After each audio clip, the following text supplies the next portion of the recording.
Gracias.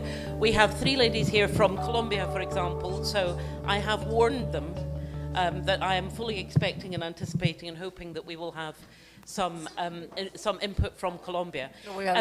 Let's do a quick show of hands to see where people are from. So please, gentleman in the blue shirt, where are you from, sir? Where are you from? Yes.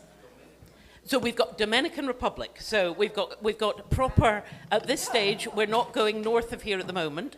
So Marzia, you will hear from later. Marzia is from Italy. We've got Carolina, who is from the UK. England, we should say, England. Where else have we got people from? So starting at the front of the row, where are you from, sir? Mexico. You're Dominican Republic as well. Welcome. Where are you from? Albania. Wonderful. This is great. Where are you from, madam? Dominican Republic. We know where you're from. Where are you from? Chile. Spain. Spain. Next row, where are you from? Puerto Rico. Fantastic. Ladies, where are you from? India. India. Fantastic. Where are you from, madam? You're Dominican Republic as well. Have we got any other jurisdictions? Yes. Where else? Sorry. Where are you from? Anywhere different? Okay, Lydia, go on. Where are you from? You know, I'm from New York and exactly. Joint national. Anyone else from a different jurisdiction? No. Mexico. We haven't done the panel yet. No, that's true. That's true. So we've got, on the panel, we've got Mexico, India, Albania, we've got Chile, we've got Dominican Republic, we've got India, and we've got New York, which is kind of a state on its own. So what we're going to do, and I'm going to try, and I have warned my colleagues on the panel that I am going to be very strict. So each of them, so Ana Maria is going to start, and she has a little longer because we are delighted to have her as our keynote speaker on this panel. But after Ana Maria has spoken, each of our panelists are going to speak for 5 minutes. And I'm going to be very strict with them so that what we can then do is ensure that we have got some time and space for discussion. I have some questions for the panel up my sleeve. But I'm hoping that we will have questions from you and that we'll be able to have a discussion, because this topic is one which is particularly important in the area of family law. All we need to do is look at the news in the last 24 hours where we have Mr. Simeon in Romania saying overtly that if he is elected, he will simply change the judges on the court, and so that they will do what he presumably would require of them. I won't say anything about what's going on north of here, because I suspect Pam will have comments to make on the rule of law in the US. All of our jurisdictions just now are under threat, and I speak as one from Scotland, but our nation is still part of the UK, where just last week we had a by-election where a candidate from a far-right party was elected. There are challenges throughout the world, and we as family lawyers have, there is a requirement on us to first of all be officers of the court and stand up for the rule of law in order that we can properly then protect and advise the clients that we are working with. So, I'm going to start with Ana Maria Kudisch. Ana Maria is the president of the Mexican Bar Association. I'm not going to give massive introductions for each of these individuals. Rather than take up time with that, I think you will hear, when you hear them all, quite how spectacular they are as lawyers. But Ana Maria, current president of the Mexican Bar Association, you are going to start with the rule of law and family law from a Mexican perspective. So welcome. Thank you. Thank you. Well, good day, everybody. I'm going to speak in Spanish. So everybody needs a translation, please. It's the moment to get. According to what Rachael was saying, in our country, it's also judicial reform, which is completely crazy.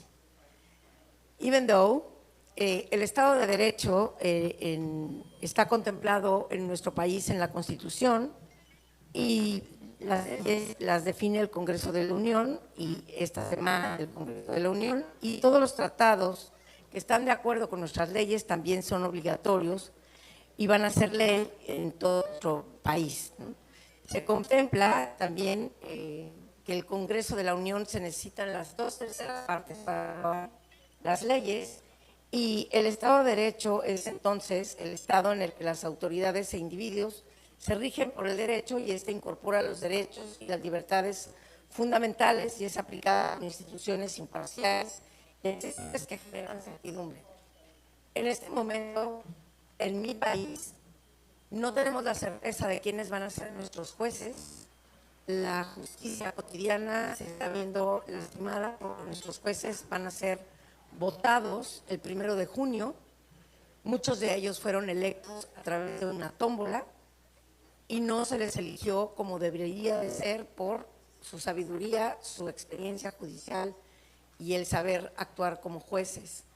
Se ha generado una gran incertidumbre en nuestro país respecto de la aplicación del Estado de Derecho, y esto no se salta al derecho de familia.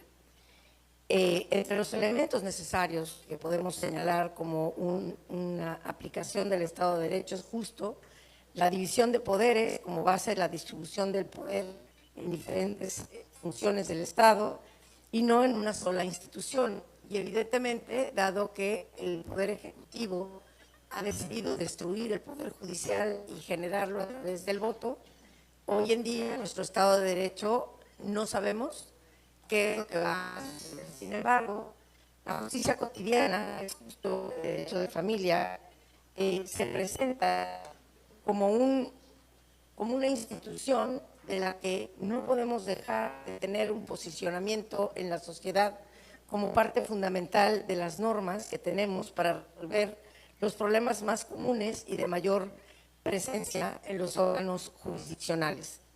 El derecho de familia involucra los problemas más difíciles del derecho. Los intereses que ahí se definen no son económicos, son disputas sobre afectos, sobre la parentalidad y las necesidades que surgen en el seno familiar. Para estos casos no hay respuestas sencillas ni pueden darse soluciones totalizadoras.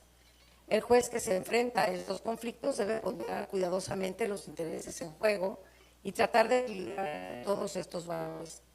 La familia es el espacio donde se forma el niño, donde adquiere su sentido de identidad y confianza para proyectarse en la sociedad. Es también en el seno familiar donde se generan las relaciones más íntimas, pero no por eso alejadas de la protección del derecho y de los derechos. Por poco, los avances tecnológicos han modificado las formas de progreso que dejan muy por detrás la regulación tradicional de figuras como la filiación. El derecho de familia, como parte del Estado de Derecho, regula las relaciones jurídicas dentro de la familia, protegiendo los derechos y deberes de sus integrantes. La conceptualización del derecho de familia y el Estado de Derecho es la protección de la familia, la igualdad, la no discriminación, respeto a la dignidad humana, el interés del niño, derecho a la identidad, derechos fundamentales, el matrimonio y concubinato o unión libre, la filiación y la adopción, la patria potestad y guardia y custodia, divorcio y separación, sanciones por violencia familiar. Según la Declaración Universal de Derechos Humanos de la ONU, la familia es el elemento natural y fundamental de la sociedad y tiene derecho a la protección de la sociedad y del Estado. También la Convención sobre los Derechos del Niño reconoce a la familia como un grupo fundamental de la sociedad y medio natural.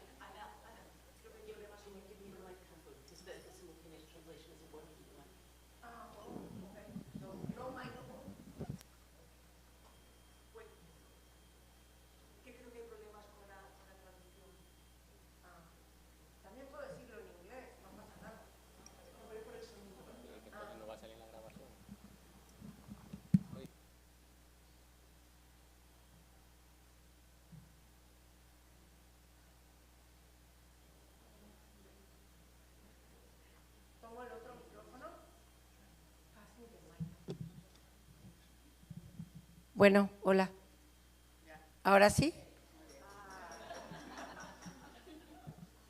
That's the bad thing for being the first one.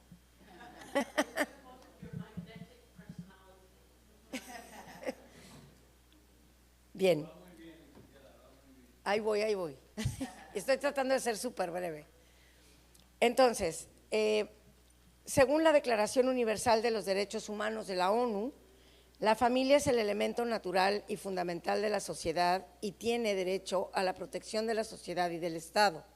También la Convención sobre los Derechos del Niño de la ONU reconoce a la familia como grupo fundamental de la sociedad y medio natural para el crecimiento y el bienestar de todos sus miembros, y en particular de los niños, y deben de recibir la protección y asistencia necesarias para poder asumir plenamente sus responsabilidades dentro de la comunidad.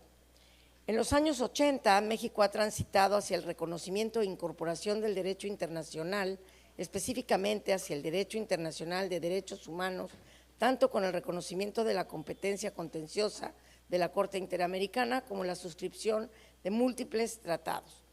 Nosotros tuvimos una reforma constitucional en el año 2011, en donde se consolida el proceso y análisis constitucional sobre los tratados internacionales en materia de derechos humanos. La Constitución ha tenido un impacto significativo en las relaciones familiares. Marca el reconocimiento y el desarrollo a nivel internacional del primer asunto como el interés superior del niño, y igualmente habla sobre las leyes de niñas y niños precisamente por su interés superior y los tratados internacionales sobre esta materia. Igualmente, la Convención de los Derechos del Niño abandonó el modelo tutelar para dar paso a la visión del niño o niña como actor social relevante y visible en el espacio público. El interés de la infancia como principio reconocido ha venido a justificar el desarrollo doctrinal y jurisprudencial, fungido como uno de los ejes rectores de las transformaciones al derecho de familia. En el 2014 se incorporó el derecho a la identidad y al registro inmediato después del nacimiento como un derecho necesario para poder ejercer otros derechos e incluso la gratitud en la expedición de la primera acta de nacimiento. Igualmente, el derecho a la identidad ha influido en el desarrollo de la jurisprudencia sobre el derecho de familia. También se ha incorporado la paridad y perspectiva de género en diferentes ámbitos, desde el educativo hasta la representación de cargos públicos. La Constitución igualmente señala que hay igualdad entre varón y mujer, así como el derecho a decidir sobre el número y espaciamiento de los hijos, como parte de la consolidación de los movimientos feministas. Igualmente se estableció la obligación de la protección de la organización y el desarrollo de la familia, incorporando el disfrute a una vivienda digna y decorosa. También se regula en la parte laboral y la seguridad social la prohibición de injerencias arbitrarias y igualmente el derecho de preferencia para los trabajadores que son jefes de familia, hasta la extensión de beneficios médicos y de seguridad social a los miembros de la familia de este trabajador. Incluye el descanso pagado en el periodo inmediato al nacimiento y los recesos para lactancia que fueron previstos en el texto constitucional y reforzados con la obligación de conservar el empleo y los derechos que se hubieran adquiridos con relación al trabajo. Igualmente, se busca incorporar la reinserción familiar como parte de la reforma, introduciendo la estabilidad de la familia como un interés que debe de ser protegido por todo el Estado, y el derecho a la protección de la familia que se reconoció textualmente en la reforma de los derechos humanos, destacando la exposición de motivos que desprende un listado de los derechos que no pueden suspenderse. La Suprema Corte de Justicia de la Nación había emprendido ya el reto de resolver estos conflictos con perspectiva de derechos humanos, primero al reconocer el interés superior del niño como un principio implícito en los derechos de los niños y posteriormente en los modelos de familia que merecen protección constitucional. Hay instrumentos que trastocan profundamente las relaciones familiares y desde hace años se ha comprometido la Suprema Corte con la defensa de los derechos humanos que ha revisado prácticamente a todas las instituciones familiares. La constitucionalización del derecho de familia, podemos sostener que se ha incorporado el derecho internacional, el desarrollo jurisprudencial y se ha impregnado el derecho de la familia en muchísimos derechos humanos. El proceso se ha cuestionado con la base dogmática y los derechos del seno familiar.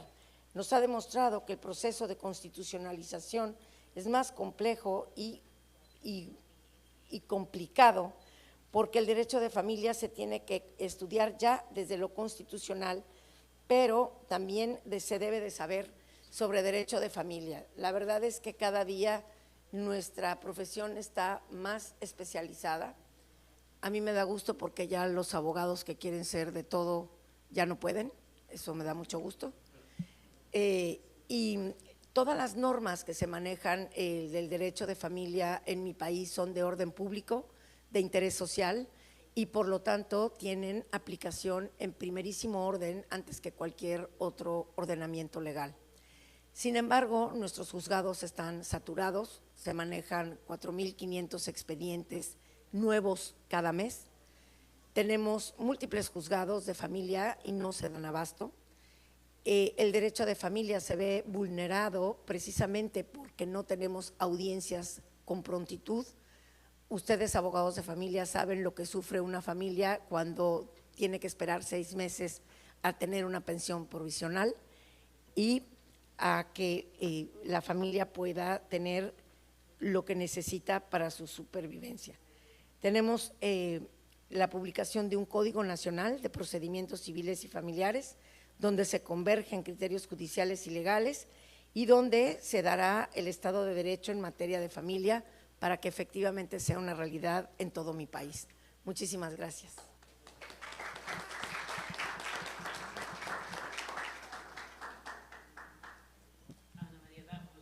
Wonderful, and you kept to time beautifully, so very much appreciated. Thank you very, very much.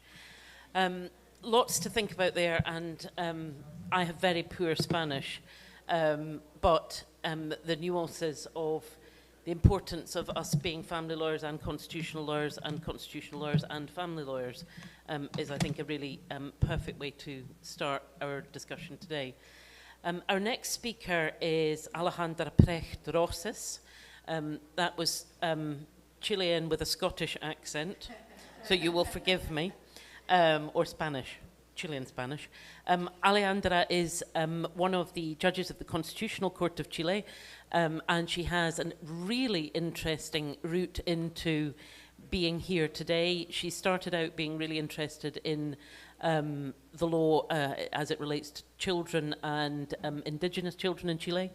She then became promiscuous and went off and became an environmental lawyer, but as a constitutional lawyer finds herself again, now a judge of the Constitutional Court, finds herself again dealing with family law cases. So we're delighted to have you with us, and over to you.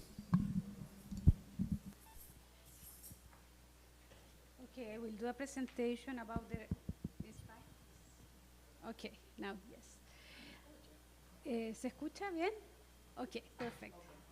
I will talk about the Constitutional Court and family judges, self-restraint, and rule of law. The rule of law provides the support needed for us to live together in a democratic society. I have an administrative law background, and thus I place great importance on institutions.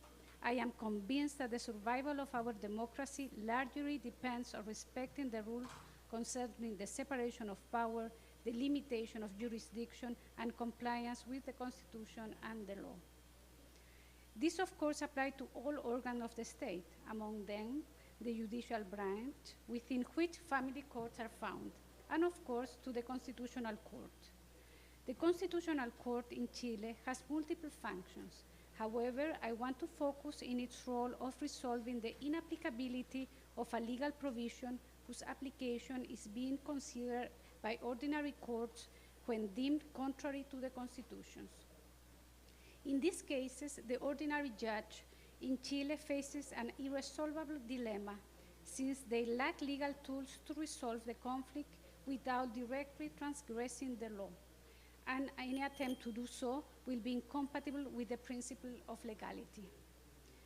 I will introduce two recent cases regarding family loans and the requests in these cases were filed by family judges. Both cases are related to right to identity. In Chile, identity has been recognized in multiple rulings as an implicit right, the right from human dignity. Article 1 of the Constitution states, people are born free and equal in dignity and rights. The first request is a case of biological identity. It's a case from November 2024. The law states that an adoptee can be given copies of the adoption ruling or related document after examining the adoptive parent. It's the Article 27 of the adoption law, which was being challenged. This case concerned a man over 40 years old whose adoptive parents live in Europe, and he lives in Chile. The judge acknowledged he lacks jurisdiction to interpret the norms since the literal wording is clear, but he faces the dilemma of applying a law that he believes violates the Constitution guaranteed rights such as identity and equality before the law. The Constitutional Court recognized the violation of these rights, and additionally it states in the ruling, the right to investigate and know who one's biological parents are, as well as to learn about the background of the adoption process, are elements of the right to identity. Consequently, state organs must ensure the necessary condition for exercising this right. Furthermore, since the right to identity is an integral part of human dignity, this fundamental principle acts as a negative clause that prevents certain state behavior that violate the core of individual personality. As I just want to say, as in other countries, we have this international adoption and create a lot of problem in this identity, biological identity. Then it's important without this kind of ruling, and we have to resolve this problem in the international law. Then will be a problem to resolve for you guys, the family lawyers. The second case is presented as a case of gender identity, but ultimately became a case of access to specialized justice, the family justice. It's a really recent case from April 24 of this year. The constitutional conflict lies in so-called gender identity law, which allows individuals over 40 years old to request the rectification of the registered sex and name before family courts, but exclude minors under 14, such as a 9-year-old girl who prompted the request. The provision only involves a registry change and can later be revoked. It has no connection to medical therapies. It was pointed out that the girl is referred to her female name in school among friends and family, but for any official matter, as going to the doctor, she is called by her male name. The request argued that excluding minors under 14 in this particular case violate constitutional principles such as equality before the law, prohibition of arbitrary discrimination, and the right to identity. However, there was initially no mention of the denial of access to a judge to evaluate the situation. This struck me as odd, since only a family judge has jurisdiction to authorize the rectification of a registered sex. The constitutional judge can only rule on the specific constitutional provision expressly identified in the request, unless after the hearing invoking Article 88 of the Constitutional Court law, the judge asks the parties whether they wish to address a newly identified article. This is what I did. I asked whether they consider access to the family judge guarantee under Article 19, number 3 of the Constitution to have been violated. Ultimately, a majority was reached to uphold the request based on this article, understanding the family judge have the procedure, including interviews, psychological reports, and the expertise to address such a matter. The ruling states, thus, it is not a matter of minor decided independently, nor even via their parents on the change of sex and registered name, but merely to have the access to a court so a judge competent in family matter may weigh the full situation. These cases are example of how the doctrine in Spanish of deferencia razonada protects the rule of law in a way outlined at the beginning of this presentation. The deferencia razonada has two aspects. On one hand, it implies that the public authority owe each other a reciprocal attitude of respect and courtesy. On the other, it requires each organ of the country to recognize and respect the sphere of competence where authorities have the right to make decisions with relative autonomy. There are always benefits if we follow processes in a collaborative matter in which each judge, ordinary and constitutional, limits themselves in order to respect the competence of the other. For a constitutional judge, I have to say, there is always a temptation to go beyond the case at hand, since we are, in a sense, the final authority. But we must set aside our personal agendas and remain faithful to the rule of law.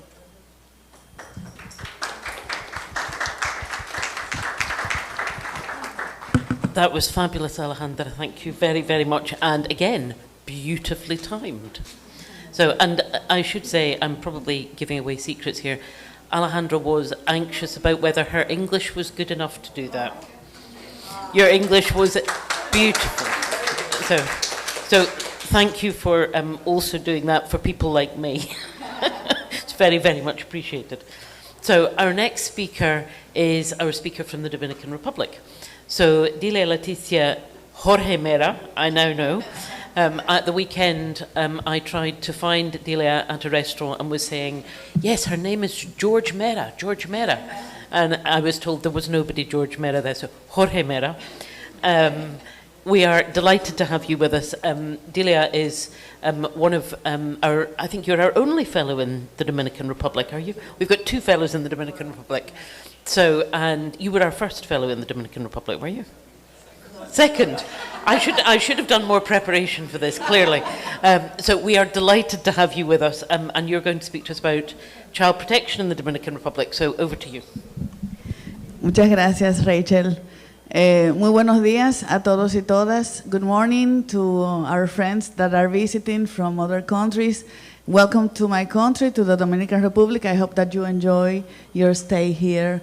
And I am going to speak in Spanish because I have so many friends here and colleagues that I think I need to do it like that. Miren, quiero hablar brevemente sobre el Estado de Derecho con relación al matrimonio infantil en la República Dominicana y a los retos que tenemos pendientes con relación a las uniones de hecho y los embarazos en adolescentes. ¿Cómo logramos eliminar en la República Dominicana el matrimonio infantil? Definitivamente que hemos avanzado. Ratificamos la Convención sobre los Derechos del Niño en 1989, así como otros convenios de protección a niñez y a la infancia.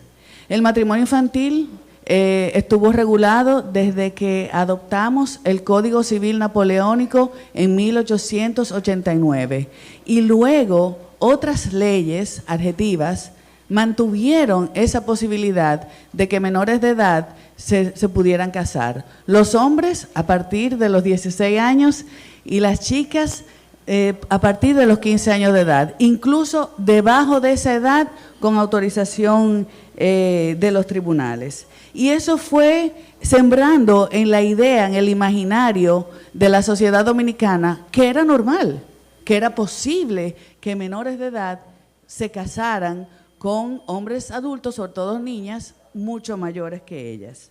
Entre el 2001 y 2018, se registraron más de 8,000 matrimonios en los que uno de los contrayentes era menor de edad, en su mayoría niñas. El cambio comenzó en el 2015, con organismos internacionales, sociedad civil, tanto internacional como local, así como también the International Academy of Family Lawyers even sent letters to the Congress para apoyar que fuera eliminado el matrimonio infantil. Esto inició un proceso que no paró hasta que en el año 2021 logramos definitivamente eliminar el matrimonio infantil, marcando un hito histórico en la protección de la niñez. Sin embargo, el cambio cultural es lento y es complejo. Por eso las reformas legales forman parte de esas estrategias que comenzó en este caso en el año 2021. Y hay dos problemas que persisten en la República Dominicana con relación a la niñez, que son las uniones de hecho de chicas, de niñas unidas con hombres de 10 y hasta 30 años mayores y el embarazo en adolescente. Lamentablemente, la República Dominicana ocupa el primer lugar en América Latina en tasas de embarazos en adolescentes. 77 nacimientos por cada 10.000 adolescentes entre 15 y 19 años. En este contexto, es importante señalar que no existe en la República Dominicana una edad legal para el consentimiento sexual, por lo que cualquier relación sexual entre un adulto y una menor de edad, si hay una diferencia de más de 5 años, se considera abuso sexual y está penalizada por el Código de Niñez y Adolescente. Otro dato alarmante es que en muchos casos de estos embarazos, como ya lo dije, hay una diferencia de edad de hasta 30 años. Estas chicas o estas familias ven estas uniones de hecho como una posibilidad de salir de la pobreza y las chicas también lo ven como una vía de escape de situaciones de violencia que viven en sus casas. Y muchos de estos casos está tipificada también la explotación sexual comercial de niños, niñas y adolescentes cuando se utilizan actividades sexuales a cambio de favores o remuneración. Pero no nos hemos quedado ahí, se está accionando. Hay una política de prevención y atención a las uniones tempranas y embarazos adolescentes que está coordinada por más de 13 instituciones públicas y ha habido un descenso en los embarazos en adolescentes de un 9.5% en el 2023. Eliminar las uniones de hecho y reducir el embarazo en adolescentes nos demuestra que la protección de la niñez no puede limitarse a reformas legales. Requiere acción continua, requiere visibilizar la problemática como lo estamos haciendo aquí en este Congreso. Requiere cambios estructurales en la sociedad, ajustes legislativos constantes y sobre todo la movilización de la sociedad civil en coordinación con organizaciones internacionales y asociaciones jurídicas especializadas en derecho de familia. Y también, ya para finalizar, aquí en este país tenemos que empezar a regular las uniones de hecho. No están reguladas. Entonces, eso es parte también de los cambios que tenemos que comenzar. Así que muchísimas gracias. Thank you very much.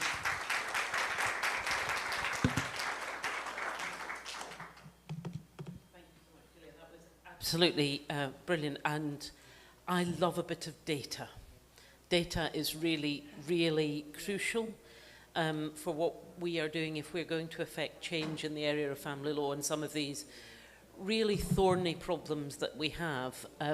We need to start and focus on getting data and making sure that it's being collected and it's being accurately collected and utilised. Good data, good public policy. Exactly. So let's come back to that in the questions, because I suspect there will be other perspectives from other jurisdictions here as well. So we're now going to move on to, we're going to move across the globe to Lavanya Regunathan Fischer, who is one of the IAFL fellows from India. Lavanya is one of my favourite people to hear speak, no pressure. Because Lavanya started work, so her promiscuity was not moving from family law and indigenous law into environmental law. Her promiscuity was moving from philosophy to law. So she always has a really interesting take on things. So over to you, Lavanya. Thank you. No, thank you.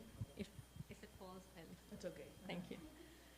I'm going to try and talk as fast as I possibly can to make the time. If I'm too fast, please stop me. As the father of our constitution, Dr. Ambedkar, observed during the Constituent Assembly debates, when India was excitedly creating a new constitution based on ideas of equality while embracing her multicultural identity, constitutional morality is not a natural sentiment. It has to be cultivated. The family law system often escapes the critical scrutiny applied to other branches of law. While issues such as delay, inaccessibility, and procedural opacity are well documented in all domains of law, they are especially damaging in the context of family law. Matters like child custody, violence, women's property rights, and the dissolution of marriage touch upon the most intimate aspects of human life. And yet, paradoxically, the fundamental rule of law principles, non-arbitrariness, equality before the law, and accessible remedies remain inconsistently, if at all applied, and are deeply contested in this domain. India's family law regime is fundamentally pluralistic. Hindus, Muslims, Christians, Parsis, Jews, and other communities are governed by separate legal codes, creating a fragmented legal landscape where citizens' rights and obligations vary by religion. Unlike commercial laws, which evolved to meet contemporary demands, family law reform has met persistent resistance. The colonial reticence to understand personal space has in many ways been inherited by the post-colonial Indian state. The call for a uniform civil code, for example, an aim of the constitutional directive principles, which are guiding principles of law, aspire towards equality and a desire for uniform application. However, as jurisprudential evolution has shown us, uniformity is not the key. The international context has proven that uniform approaches do not work as well as local level understanding of what works best for the community. The 2018 Law Commission paper on reform of family law opted for the recommendation that all codes be internally reformed to make them more gender equal. This proposal is attractive, but while it might make it easier to secure consensus, the substance of the Law Commission's paper suggests that much of what it is trying to achieve is, again, identical and uniform. Judicial approaches to family law have not always reflected the Constitution's transformative vision. Early constitutional jurisprudence, including the High Court and the Supreme Court in the 1950s, held that law did not include uncodified personal law, effectively insulating religious customs from fundamental rights scrutiny. While Hindu law has been made more equitable through statutory reform and judicial precedent, these reforms are slower in coming to minority communities where security of identity are often in conflict with the pressing need for reform. In 1983, while talking about reform in a Hindu law case, a High Court judge remarked, rather surprisingly, that the introduction of constitutional law in the home is most inappropriate. It is like introducing a bull in a china shop. In the privacy of the home and married life, neither Article 21 nor Article 14, which deal with equality and the right to life, have any place. Reflecting perhaps a mindset that Justice Rumapal correctly reflected elsewhere, that a patriarchal construction persists of gender-neutral laws. As late as 2023, in the case of Supriyo versus Union of India, the Supreme Court articulated expansive constitutional ideals in the context of same-sex marriage, but declined to grant substantive relief, deferring to legislative action. However, all is not doom and gloom. Amongst the ashes of equality rise shining phoenixes of hope, such as the case of Geeta Hariharan, where the mother was recognized as the natural guardian along with the father. In 2003, in the John Valyatum case, where inheritance conditions for Christians were improved. In the Shaira Banu 2017 case, where immediate divorce was held unconstitutional. And then we come to the issue of rural communities as well as semi-urban communities where panchayats and caste councils wield significant influence. They are often perceived as more accessible and culturally attuned as compared to formal, distant formal courts. Yet their processes frequently lack procedural safeguards, transparency, or alignment with constitutional values, especially when it comes to women's rights and minority protections. But ignoring non-state justice systems will not make them go away. Developing strategies to take advantage of the benefits of these institutions is much more desirable. As Amartya Sen puts it, identity is not destiny. A future-ready legal system needs to harmonize personal law with constitutional morality without erasing diversity. As H.R. Khanna, a courageous Supreme Court judge, put it, the greatest danger to liberty lies in the insidious encroachment of men of zeal, well-meaning but without understanding. I would like to end with quoting C. Rajagopalachari, our first and last Indian Governor General. If we want to cultivate real respect for the law, we must begin, he says at the bottom, in the home.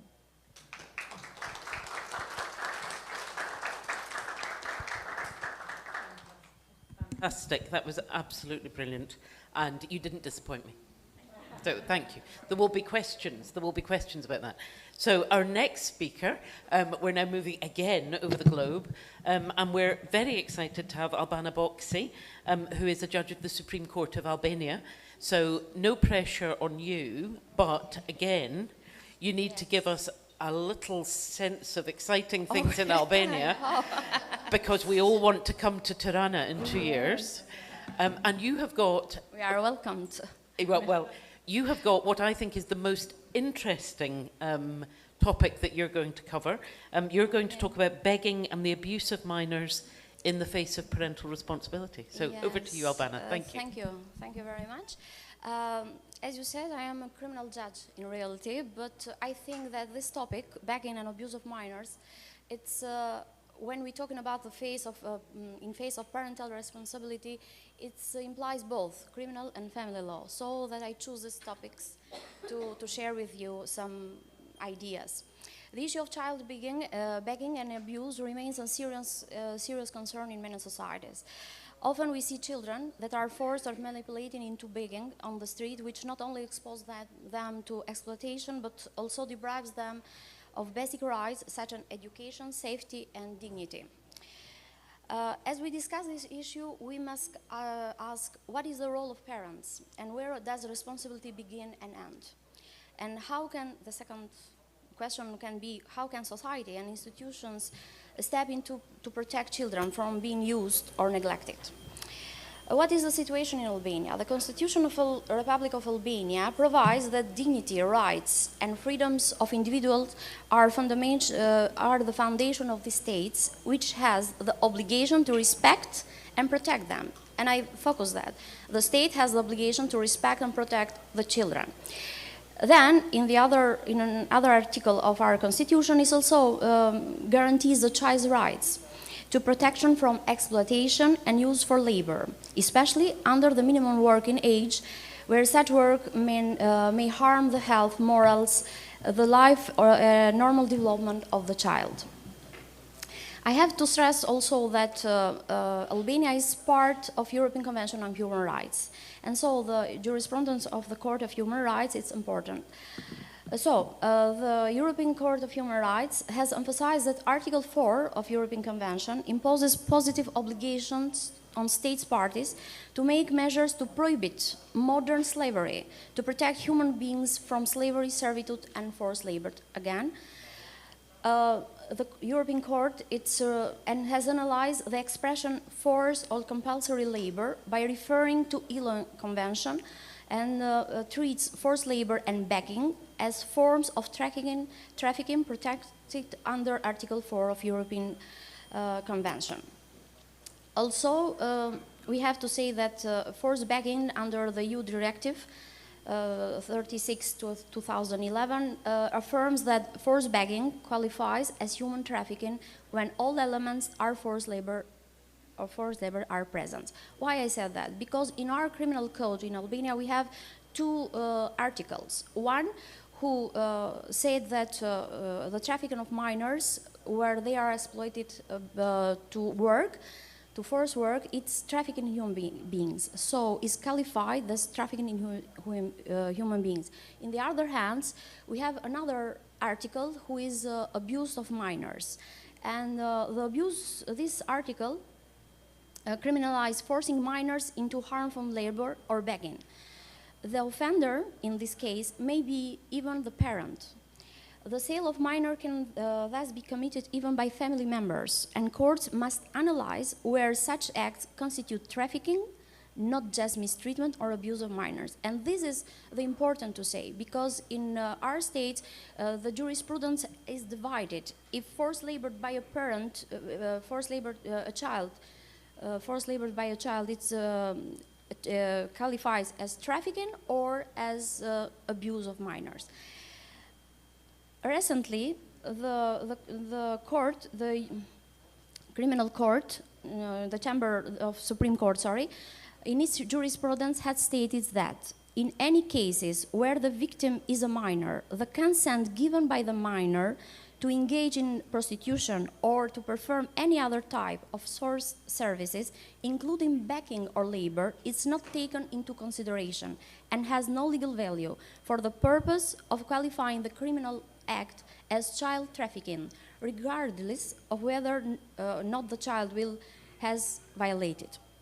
This conclusion is related to vulnerable condition of minors due to their age and level of development. In various international standards, minors children are considered particularly vulnerable. And so this is important. When parents fail to fulfill their fundamental responsibility, and worse, when they exploit their children for financial gain, yes, it constitutes a grave violation of child's right. Begging, as its core, it's often a manifestation of economic hardship. However, the involvement of children in these activities turns a socio-economic issue into one of moral and legal concerns. Children are highly vulnerable, and their use in begging whether expose them to various forms of harm, including physical danger, physical trauma, psychological trauma, and exploitation.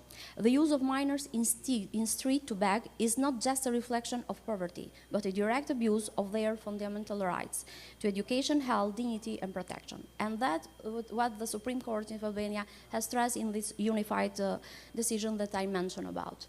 So I'm concluding now. Maybe then we can talk more about questions if you have. Thank you. Time, I think. And your and timing. Sorry for my English. I go. Your timing was immaculate, and your English was almost as good as Alejandra's. Thank you. Thank you very much. Thank you. So our next speaker definitely doesn't speak good English because she's from America. So our next speaker is Pam Sloan, who is one of the founding partners of one of the probably the best known firms in the world. She is a spectacularly good lawyer in New York, and she is somebody who those of us who are worried outside looking in, we cleave to because we think there are good people in America. So no pressure again. And over to you, Pam, to tell us what's going on with the rule of law in America. And you can have another talk for us in another 3 hours, and then a different one in another 3 hours. Well, thank you, Rachel, and thank all of you. Frankly, it's not just I'm from New York, but I'm from Brooklyn, so I can go all like, why, you got a problem with that? You're starting with me? Calling central casting, right? Well, all of you here, how do I say this? I'm stepping back.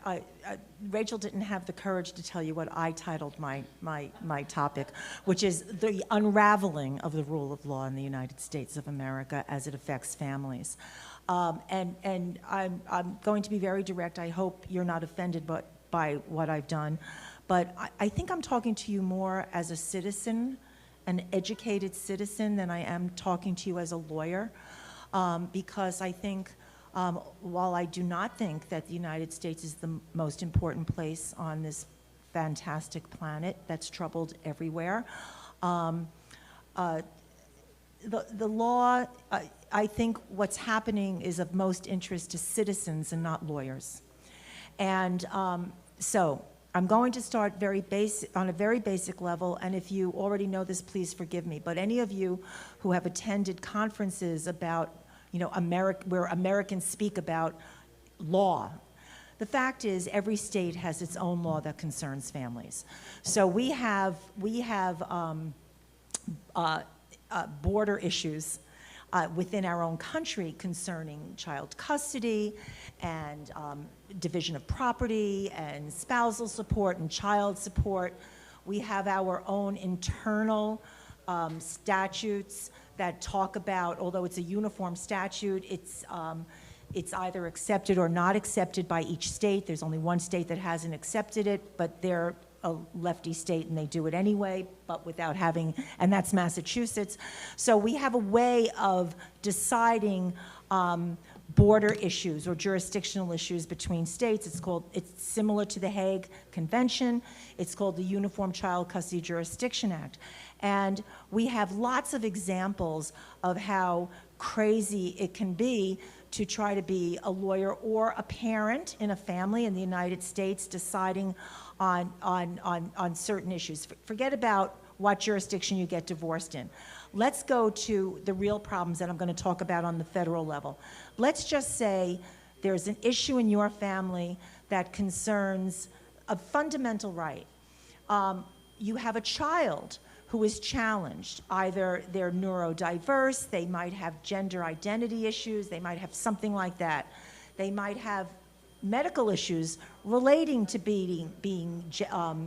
having their gender identity concerns that have arisen in the family. If parents agree, that's easy, right? They do what they have to do.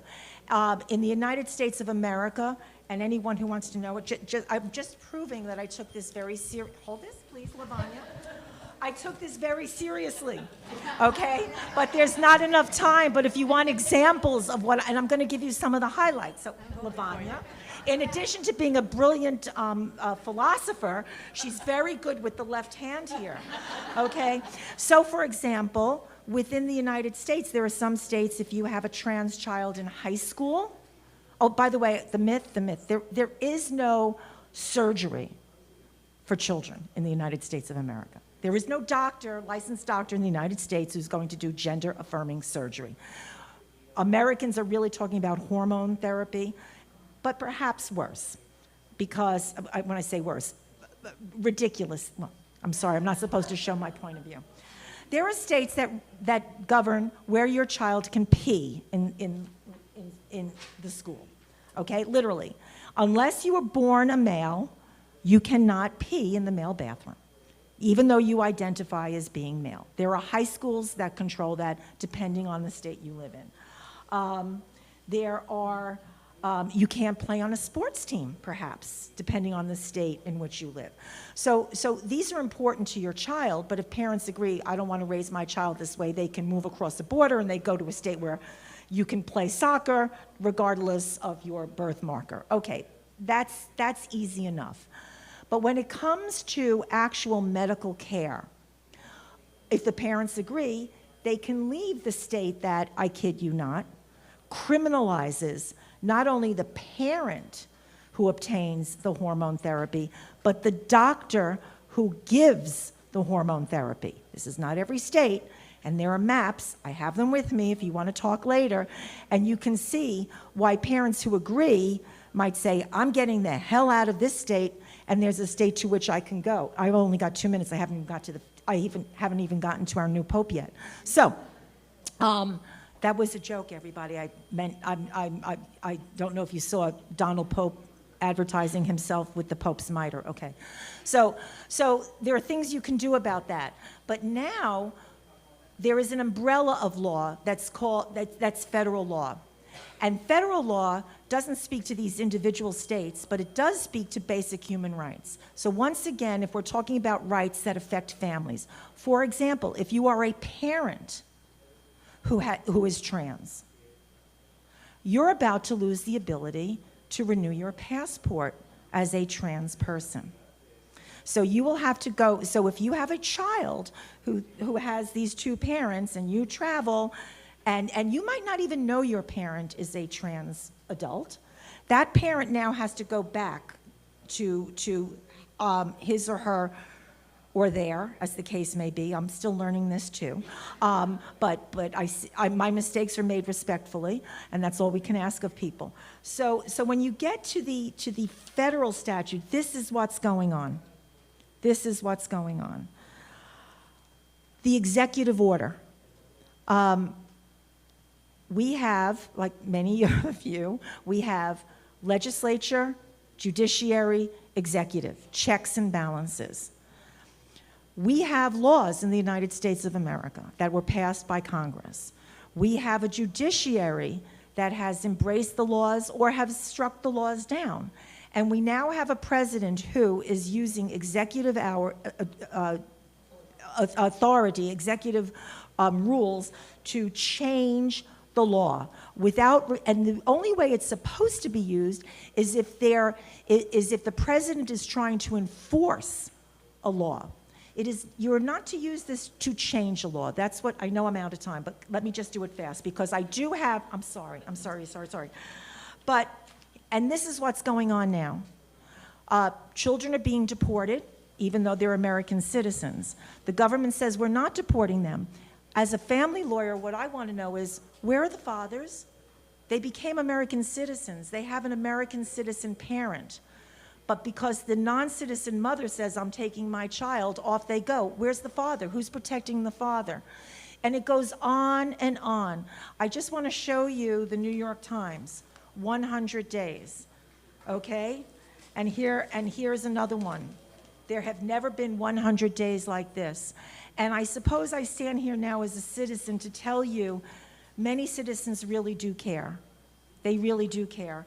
And I'm sorry I went over. I'm not exactly on point, but if you want to talk about these other things, please find me. I'm happy to discuss them with you.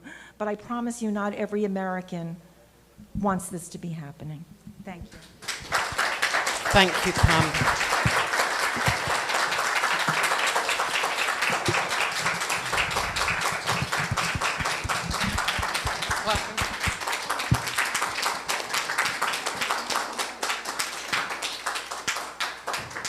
I am just impressed that you were able to do that in the time that you were, because I can imagine it's a where do you start when you are dealing with this on a day-to-day level, when you are trying to look after the people who are affected by this, when that is not your legal history. Well, but just very quickly, I want to say that in fact, you're going to hear from my partner Lydia as well. We're divorce lawyers. These issues don't affect us on a daily basis. That's why I say I come to you as a citizen who cares. And I promise you most of our citizens do care. Because these issues affect you only if it's your family who's being deported, or your family whose child or the parent in that family doesn't have what you have. But thank you for giving me some leeway here. I appreciate it. I suppose it's potentially relevant beyond that if you end up with a situation where your government is not respecting the orders handed down by the courts. Correct. Yeah. Absolutely. And that I think brings us nicely to our last panelist, the brave man on the panel. So we are delighted to have Ravi here. Ravi is the country head for the Access to Justice programme in India, and he is the co-founder of, now how do you say, Shakti, the charity that you're the Just Rights for Children. Yeah, thank you. So we will hand over to you now. So, and you're going to, let me just move my thing here. I'm not able to. You are going to speak to us about child trafficking, I think. No, child marriage. Child marriage, apologies. Over to you, Ravi, thank you. So yes, it's a common saying that a nation is judged by how it treats its children. This reflects the country's moral, social, and legal character through its commitment to protecting and nurturing the youngest citizens. A country's rule of law is reflected by what and how children are treated by laws, codes, and treaties. It is also imperative that for a real sense of rule of law, how accountable are the institutional mechanisms and justice delivery systems. Crime against children should be addressed by robust legal systems and should be fast and swift to ensure that children get a sense of justice. Today, I want to speak about Just Rights for Children initiated model, Project Access to Justice, which combats crime against children in the three thematic areas of child marriage, child sex abuse, and child trafficking, child marriage. A majority of these crimes happen within the homes of these families. A mother selling a child for adoption, a 12-year-old child getting married under social pressure and acceptability, and a child abused sexually within the four walls of the home are all happening in the family environment. At Just Rights for Children, which in India is an alliance of 300 plus organizations working in 427 districts in the country. It is world's biggest child protection program which is running there. In 23-25, We supported 300,000 plus children, out of which 85,465 children were rescued from trafficking situations. 54,000 cases of prosecutions were launched, and 330,496 child marriages were stopped. At Just Rights for Children, we use the Picket framework, which involves policy, investments, capacity building, knowledge, education, and the use of technology. We strongly believe that if we can bring in strict implementation and certainty of punishment, it creates a deterrence. We are also using the strategic litigation as a public interest litigation in the Supreme Court of India, and we have come up with 30 plus successful judgments in which on child protection. The latest one is on child marriage, where the Supreme Court has laid down a roadmap of eradicating the child marriage. At Just Right of Children, we are wanting to end the tipping point, achieve the tipping point on child marriages by 2027 and end child marriages by 2030. For your kind attention, South Asia has 45% of the world's child marriages. And if we can do it in India, if we can solve the problem in India, almost half of the world's child marriage situation will be eradicated. So we are using all this by scaling. In the districts, we are scaling because India is a huge country, and we have scaled it to the district level. We have created an ecosystem approach where we have strengthened the law enforcement mechanism, the law enforcement agencies, the child protection agencies, the judicial services, the legal services. We are bringing in a convergence of all these agencies to work in a convergent action so that children get a sense of justice. We strongly believe that for behavior change, the rule of law and the implementation of law is important. If we can bring in the fear of certainty of punishment, that creates a big deterrence. Apart from the work we have been doing on the legal side of it, in India, there's a huge momentum of women and children joining, millions of women and children joining in hundreds and thousands of villages on ending child marriages. Just Rights for Children internationally, as well as Just Rights for Children India, is committed to end child marriages by 2030. Thank you.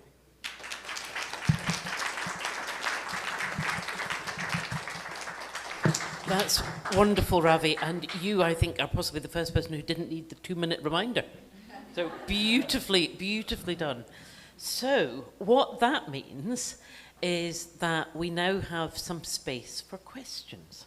So I have a few questions up my sleeve, but I don't want to take up time if there are thoughts or observations or questions that any of you have for the panel, or indeed that the panel have for other members of the panel.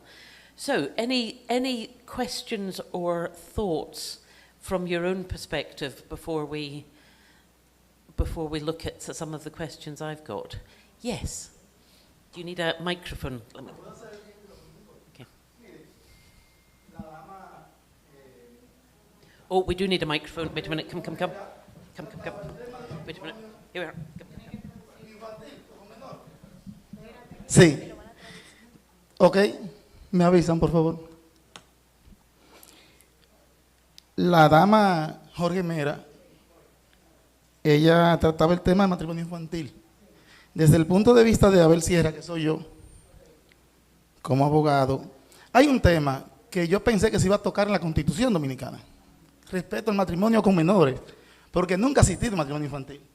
Siempre ha sido con menores. Y es el tema de que el artículo 21, creo que reconoce la ciudadanía, contempla el matrimonio con menores. ¿Por qué? Este contempla que se adquiere la ciudadanía cuando tú adquieres 18 años de edad o si se casa un niño o un menor con un adulto. Eso va a traer un conflicto constitucional que a la larga el tribunal va a declarar inconstitucional la ley que anula el matrimonio infantil. Cuando yo leo la Constitución de 2023, 24. Digo, bueno, pues quizá en esta constitución van a tocar este tema. Veo que no le pusieron ni asunto, la dejan de lado. Respecto a lo que planteaba, vamos a ver, la primera exponente, la dama aquí, el derecho de familia en nuestra constitución está consagrado muy abierto. Lo permea en muchos artículos. Por ejemplo, el artículo 55 es un espacio diseñado completo al derecho de familia, pero si vamos al artículo 39, habla de la dignidad humana, que también permea el derecho de familia. El artículo 38 habla del derecho a la vida. Y artículo 44, derecho a la libertad, que también trabaja eso. Entonces, yo entiendo que nuestra Constitución, que fue promulgada 26 de enero de 2010, los juristas que la trabajaron, sí trabajaron pensando en un derecho moderno, en una Constitución moderna, porque esta solo tiene algunas cositas que se pueden trabajar, pero creo que esta está diseñada para proteger el derecho de la persona, como muchos le dicen, el derecho fundamental. Es un aporte solamente lo mío. Thank you so much. Dilia. Muchas gracias por tu comentario. Tú sabes, simplemente para decirte que efectivamente la Constitución habla acerca de obtener la ciudadanía, menciona el tema del matrimonio de menores de edad. Y es un caso que posiblemente llegue al Tribunal Constitucional y ahí va a haber un conflicto de derechos fundamentales. Y el Tribunal Constitucional empezará a sentar jurisprudencia y decidirá. Yo, contrario a ti, entiendo que no va a eliminar o sea, que va a mantener la prohibición del matrimonio infantil porque está por encima del interés superior del niño y se están violentando muchísimos derechos fundamentales, sobre todo a las niñas que son que se casan o se pasan en esas situaciones de matrimonio infantil. Pero ya lo veremos, ojalá llegue. Gracias. Ana María, would you like to comment on that? Bueno, en México también está prohibido el matrimonio infantil. También nosotros lo pudimos establecer hace muy poquito tiempo, también hace 3, 4 años, pero sí hemos sido tajantes. Nadie puede casarse antes de los 18, no hay manera. Entonces, creo que nuestra legislación es bastante estricta en ese sentido y no hay un juez del registro civil hoy en día que los case. Sin embargo, las relaciones de hecho en la materia de familia ya sabemos que son inevitables, ¿no? Y no necesariamente en poblaciones indígenas, que pues es lo que también tienen ustedes mucho parecido a nosotros, sino también por cuestiones religiosas, ¿no? O sea, los judíos, por ejemplo, tienden mucho también a casar a sus hijas siendo menores de edad y hasta dote dan y todas estas cosas. Y bueno, pues las relaciones de hecho en la materia de familia son las que vienen a lastimar más y es donde tenemos más situaciones de los abogados que nos generan trabajo, gracias a Dios, pero eso no quiere decir que esté bien.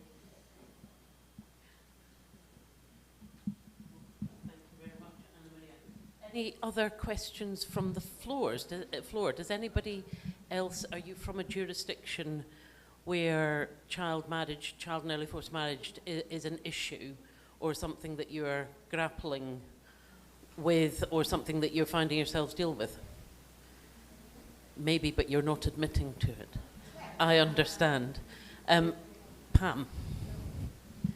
And I think, yeah, America is particularly interesting on this. Yes, I was not shopping when I was on here. I was not, but I just, because this is not something that's in the forefront of my head right now, but there are states in the United States of America that have underage marriage. There's a recent federal statute with an attempt to control it, but it's a shocking number. I'll just read it very quickly. There are, once again, and this is our state-by-state issue, only 13 states have a minimum age for marriage. In 37 states, child marriage is legal. That means below the age of 18. 4 states do not require any minimum age, and that includes, of all places, California, Oklahoma, New Mexico, and Mississippi. I'm not making any jokes about any of these states deliberately.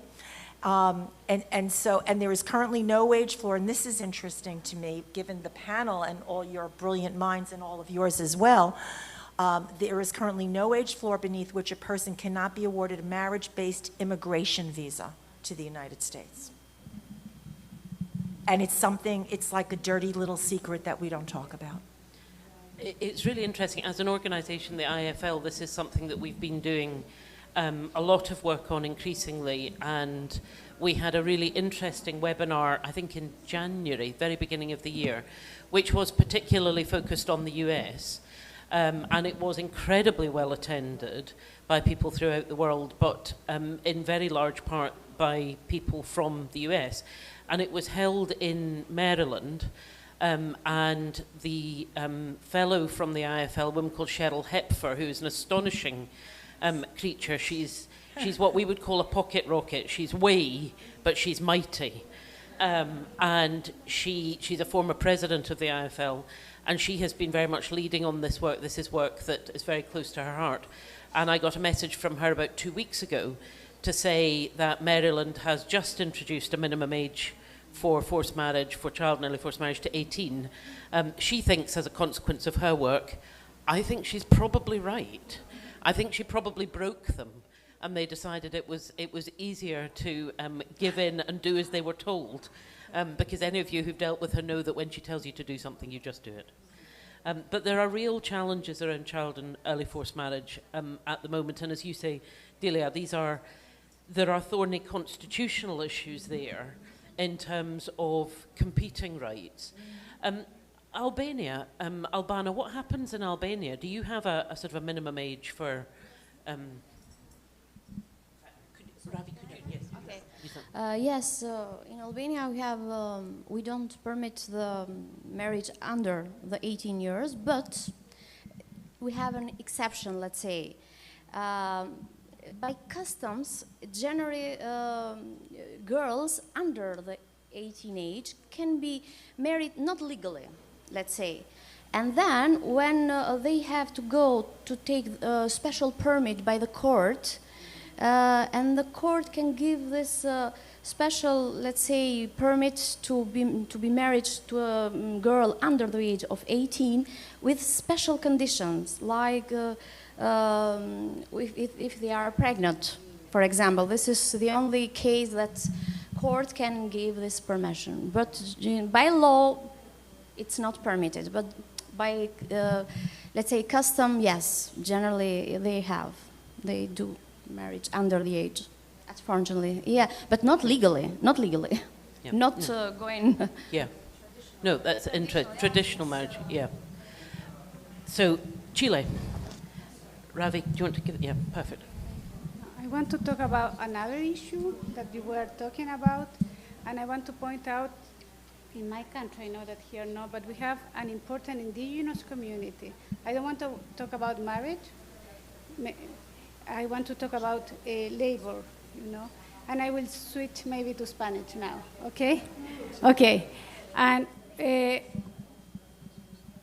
hubo un caso en los tribunales en el sur de Chile con una comunidad indígena mapuche y que una niña trabajaba después de la escuela, y fue tomada por los policías y llevada a los servicios de infancia, etcétera, y se hizo un juicio en contra de la familia. Y este juez, de una manera yo creo correcta y muy sensitiva, miró la realidad indígena y dijo, esta es una niña que fue terrible para la niña porque la sacaron de la familia, la tomó la policía, o sea, vivió un montón de violencia porque ella estaba parada con su carrito a la salida del mercado, como hacen muchos mapuches en Temuco, vendiendo algunos productos agrícolas. Y el juez miró a la niña y miró a la familia, dijo, esta es una niña que es cuidada por su padre, por su madre, que va al colegio, que en la costumbre indígena es muy común hacer comercio y que ella comercia sin dejar la escuela, siendo una buena alumna, siendo una hija querida por sus papás, para comprar, ella decía, sus artículos del colegio, el estuche, los lápices, etc. Entonces, yo solo quiero, es distinto el caso que estamos hablando de matrimonio, porque creo que hay una base, ¿no es verdad? Hay un mínimo común, pero a veces buscando estos mínimos comunes, nos olvidamos de que hay realidades muy distintas y hacer el mundo como que fuéramos todos iguales, que es verdad, somos iguales en dignidad, pero no somos iguales en cultura y tenemos que tener cuidado en estos casos. Es un caso distinto, pero en el caso ambiental hay muchas comunidades que por conservar las áreas, ¿no es verdad? Y muchas ONG internacionales vienen a nuestros países, para conservar las áreas, y es algo muy importante, ¿no es verdad?, la conservación del patrimonio ambiental, pero eso hace que comunidades que han vivido en esas áreas, que son terrenos fiscales, tengan que dejar sus formas habituales. Ellos no han producido ni la contaminación ni ningún tipo de problema. Yo solo quisiera siempre que no nos olvidemos que estas normas son hechas, un poco como habla Pam también, de mirar quiénes son los afectados y tenemos que resguardar nuestra diversidad cultural. Entonces quisiera poner ese caso de una ley laboral que fue respetada en el contexto de una comunidad indígena. And as though we had planned it, but we didn't. I think that's the perfect way to finish this panel, because you have summed up beautifully there the real challenges that we have as family lawyers in a constitutional sense, where, as Lavanya said, uniformity is not the answer. It is about us being respectful. It's about us remembering that it's remembering the significance, it's always Pam, human dignity, and being respectful of our different cultural traditions, our different heritage, our legal systems, and trying to find our way through that when we are all grappling with a world that is becoming increasingly complex, moving faster and faster, where there is both more globalization and more isolationism at the same time. And that brings huge challenges. And for us as family lawyers, we're on the front line of that because those challenges are affecting the individuals that we're working with day in, day out. So thank you all. This panel has been superstar panel.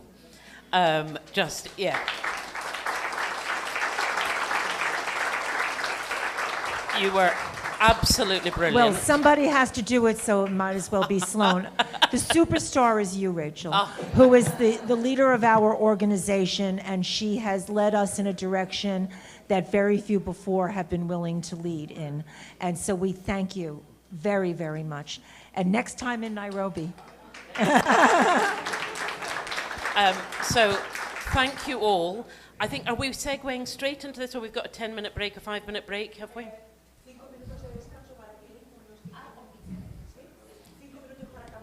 So 5-minute break for those of you who are going wherever you're going, and then we're back on for the next family panel. Oh, and a picture of the, oh yes, you don't need to know that, sorry. Thank you all, thank you.